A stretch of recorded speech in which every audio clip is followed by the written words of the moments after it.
Friends welcome to my YouTube channel. Friends, Delhi metro rail corporation का phase 5 जिसे कि DMRC ने दो भागों में बांटा हुआ है। पहला फेज़ 5A, दूसरा फेज़ 5B। फेज़ 5A में 3 कॉरिडोर्स को डीएमआरसी ने रखा है और फेज़ 5B में डीएमआरसी ने 15 कॉरिडोर्स को रखा है।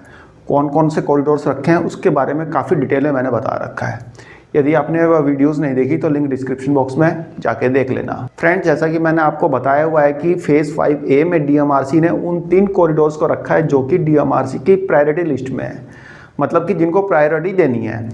तो फाइनली आज सेंट्रल गवर्नमेंट ने इन 3 कॉरिडोर्स को अपना अप्रूवल दे दिया है। जी हाँ फ्रेंड्स, सेंट्रल गवर्नमेंट ने आज इनका अप्रूवल दे दिया है। अब इन पे आगे काम होगा, मतलब टेंडरिंग से रिलेटेड प्रोसेस वगैरह स्टार्ट होगा और इनका कंस्ट्रक्शन स्टार्ट होगा। फ्रेंड्स, कौन से ऐसे 3 कॉरिडोर्स हैं जिनका केंद्र सरकार ने आज अप्रूवल दिया है, इसके रिगार्डिंग रेलवे मिनिस्टर अश्विनी वैष्णव ने काफ़ी डिटेल में बताया है। उन्होंने बताया है कि कौन से 3 कॉरिडोर्स बनाए जाएंगे, कितने लंबे लंबे कॉरिडोर्स होंगे, मतलब इनकी लंबाई कितनी होगी, इन पे कितना खर्चा आएगा, कितने स्टेशन बनेंगे, कितने एलिवेटेड स्टेशन होंगे, कितने अंडरग्राउंड स्टेशन होंगे, कितने यात्रियों को लाभ होगा, किन किन यात्रियों को लाभ होगा, कौन कौन सी लोकेशंस को फ़ायदा पहुंचेगा, ये सारी चीज़ें उन्होंने काफ़ी डिटेल में बताई है। तो चलिए फ्रेंड्स, एक बार सुन लेते हैं रेलवे मिनिस्टर अश्विनी वैष्णव ने डीएमआरसी के अप्रूव्ड किए गए प्रोजेक्ट के बारे में क्या बताया है। आज कैबिनेट में एक बहुत ही महत्वपूर्ण फैसला लिया गया है, वो है दिल्ली मेट्रो के एक्सपेंशन का।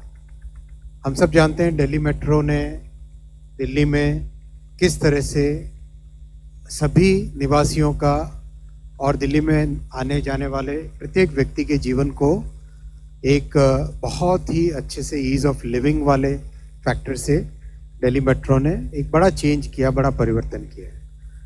और इसमें एक नया चैप्टर जुड़ेगा दिल्ली मेट्रो के एक्सपेंशन से। उसके लिए आज 12,015 करोड़ रुपीस का प्रोजेक्ट सैंक्शन हुआ है और मैं इसके बारे में डिटेल में आपको अभी बताऊंगा। इन 11 वर्षों में मेट्रो में एक क्रांति आई है।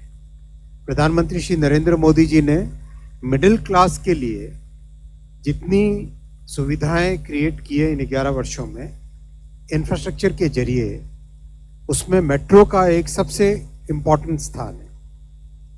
2014 में जहां केवल 5 शहरों में मेट्रो थी, अब 26 शहरों में मेट्रो है, 5 गुना बढ़ गई। 248 किलोमीटर थी मात्र, वहां पे 1090 किलोमीटर आज मेट्रो है देश में। 3rd लार्जेस्ट नेटवर्क बन गया है भारत और बहुत जल्दी 2nd लार्जेस्ट बन जाएगा। एक साल में कुल मिला के 1 किलोमीटर से भी कम होती थी 2014 में मेट्रो बनती थी, आज 6 किलोमीटर से ज़्यादा हर साल नई मेट्रो कमीशन होती है। इतना पेस ऑफ वर्क बढ़ा है। एवरेज डेली राइडरशिप 4 गुना बढ़ी है।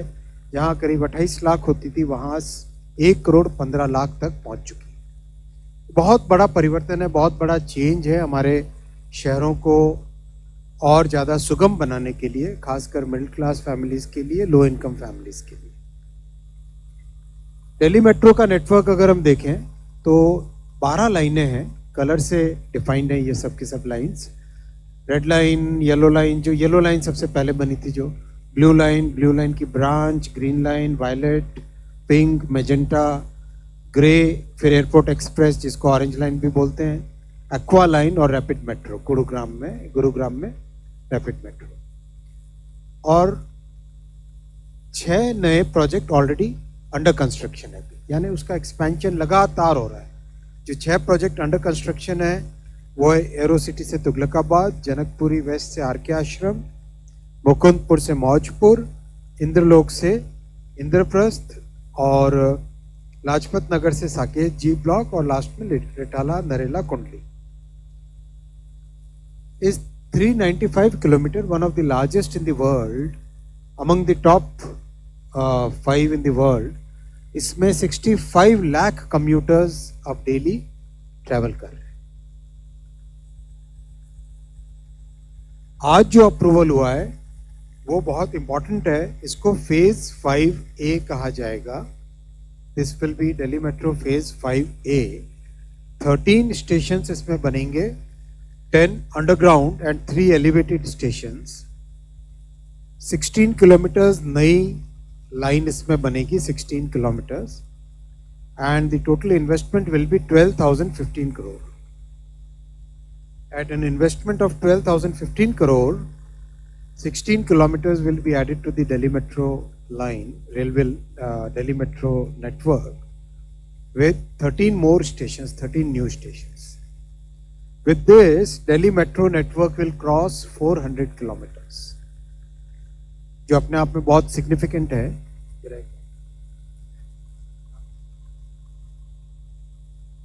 बहुत ही बड़ा एक अचीवमेंट है. ये जो 3 आज कॉरिडोर्स अप्रूव हुए हैं, रामकृष्णा आश्रम, आरके आश्रम मार्ग से Indraprastha 9.9 kilometres at an investment of 9,570 crores.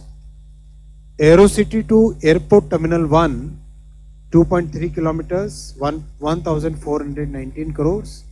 Tughlakabad to Kalindi Kunj, 3.9 kilometers, 1,024 crore rupees. इस एक्सपेंशन से दिल्ली में 33,000 tons CO2 emission every year will be saved. 33,000 ton CO2 emissions every year will be saved because of these 3 corridors. मैं आपको detail में नक्शे पे दिखाना चाहूँगा. 3 कॉरिडोर है, तीनों के तीनों रेड कलर में दिखाएं. इन तीनों की इंपॉर्टेंस इससे क्लियर हो जाती है मैप पे देखने से. हम पहला देखें, अगर एरोसिटी से टर्मिनल 1 को कनेक्ट करने वाला, टर्मिनल 1 करीब करीब कंप्लीट होके एक अपने नए शेप में आ गया है. तो terminal 1 will be carrying many more flights in the near future.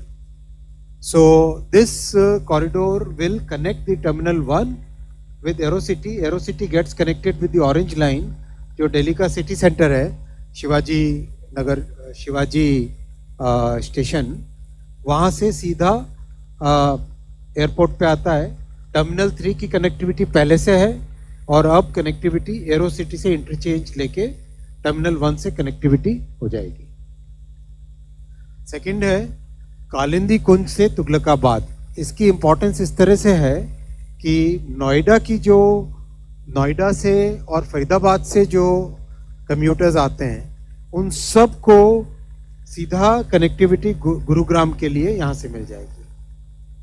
ये सीधा एक कनेक्शन हो जाएगा नोएडा और फरीदाबाद के कम्यूटर्स जो गुरुग्राम की तरफ जाते हैं उनके लिए. So this will save a significant amount of time in the commuters life. This will be a major difference. And third corridor जो आप ऊपर देखेंगे रेड कलर में, कनॉट प्लेस के पास से निकल रहा है, आरके आश्रम मार्ग के स्टेशन से आके इंद्रप्रस्थ है और इसको जोड़ता है कंप्लीट हमारा सेंट्रल सेक्रेटेरिएट के स्टेशन से. बेसिकली ये है जो कर्तव्य भवन बने हैं, इन कर्तव्य भवन के कनेक्टिविटी के लिए. डिटेल में आगे बताऊंगा. कर्तव्य भवन सेंट्रल गवर्नमेंट के सभी एम्प्लॉयज़ को, significantly large number of employees के लिए ऑफिसेज बन रहे हैं.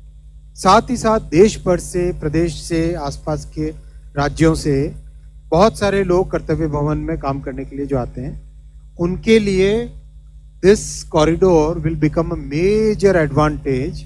और कार लेके आए इसके बजाय आराम से मेट्रो में बैठ के आए, ट्रैफिक का भीड़ भाड़ कम हो. बहुत इंपॉर्टेंट कॉरिडोर है ये, जो दिल्ली के पोल्यूशन को और दिल्ली के ट्रैफिक इंटेंसिटी को सिग्निफिकेंटली इंप्रूव करेगा, कम करेगा ये कॉरिडोर. मैं इसके तीनों के डिटेल में आपको दिखाऊंगा. ये तीनों कॉरिडोर्स, कॉरिडोर 1, 2, 3 मैंने आपको डिटेल में वहाँ दिखाए. मैं इंडिविजुअल कॉरिडोर्स पे आऊँगा. ये कॉरिडोर जो आरके आश्रम मार्ग से आता है, शिवाजी स्टेडियम, जहाँ से ऑरेंज लाइन के साथ कनेक्टिविटी होगी. ऑरेंज लाइन एयरपोर्ट वाली लाइन है, उससे कनेक्टिविटी होगी. फिर ये कर्तव्य भवन में सीधा, जितने कर्तव्य भवन के जितने कॉरिडोर्स बन रहे हैं, उन सब कर्तव्य भवन से कनेक्ट करने का एक अंडरग्राउंड मेट्रो नेटवर्क हो जाएगा. तो एक एस्टिमेट अभी डिपार्टमेंट की तरफ से लगाया जा रहा था, करीब करीब 60,000 employees and about 2 lakh visitors every day. Around 60,000 employees and about 2 lakh visitors every day इन सब के लिए ट्रैफिक से बच के आराम से मेट्रो में आए, पॉल्यूशन और ट्रैफिक दोनों पे एक सिग्निफिकेंट इम्पैक्ट पड़े, वो थिंकिंग के साथ इस कॉरिडोर को डिज़ाइन किया गया है। और इसीलिए ये कर्तव्य भवन कॉरिडोर भी कहा जा सकता है एक तरीके से। This will be called the कर्तव्य भवन कॉरिडोर। ऑफिशियल नाम तो हाउसिंग एंड अर्बन डेवलपमेंट से आएगा, बट जस्ट एक बोलचाल की भाषा में इसका इस तरह से रहेगा। बहुत सोच समझ के इसका डिज़ाइन किया गया है, जिससे कि आने वाले 40-50 वर्षों तक जो कर्तव्य भवन में सेंट्रल गवर्नमेंट के एम्प्लॉयज़ के ऑफिसेज चलेंगे, उन सब की कनेक्टिविटी इससे बहुत अच्छी रहेगी। बहुत ही इम्पोर्टेंट प्रोजेक्ट है ये। मैंने आपको बताया कि ऑरेंज लाइन से कनेक्ट करके टर्मिनल 1 को कनेक्टिविटी देने वाला ये कॉरिडोर है। दिल्ली एरो सिटी से इंटरचेंज होगा और एरो सिटी से इंटरचेंज होकर सीधा टर्मिनल 1 पे कनेक्टिविटी हो जाएगी। और तीसरा, जो कि नोएडा से आने वाले, नोएडा फरीदाबाद से आने वाले जितने भी हैं कम्यूटर्स, वो सीधा इस कॉरिडोर की इस कनेक्टिविटी से सीधा इसमें गुरुग्राम के लिए यहाँ पे आ सकेंगे। तो उनकी लाइफ में भी बहुत एक सिग्निफिकेंट इम्प्रूवमेंट इस कॉरिडोर के बनने से आएगा। ओवरऑल साथियों, इन पिछले कुछ महीनों में प्रधानमंत्री श्री नरेंद्र मोदी जी की इस ऐतिहासिक तीसरी टर्म में इंफ्रास्ट्रक्चर पे इन्वेस्टमेंट बहुत सिग्निफिकेंट हुआ है और उसका लाभ हमारे मिडिल क्लासेस को, हमारे लो इनकम फैमिलीज़ को बहुत अच्छा उसका रिजल्ट मिल रहा है। आपके सामने पूरी detail airport, ports, highway, railway, metro, industrial corridors, housing, hydro power और रोपवेज, करीब 12.5 लाख करोड़ रुपए का इन्वेस्टमेंट इन सब में जा रहा है, जिससे कि देश का फ्यूचर, देश के भविष्य की नींव बने, विकसित भारत की नींव बने ये सारे प्रोजेक्ट्स। और सबसे बड़ी बात है कि हमारे मिडिल क्लास फैमिलीज़ के लिए, हमारे लो इनकम फैमिलीज़ के लिए एक सिग्निफिकेंट इम्प्रूवमेंट उन सब की लाइफ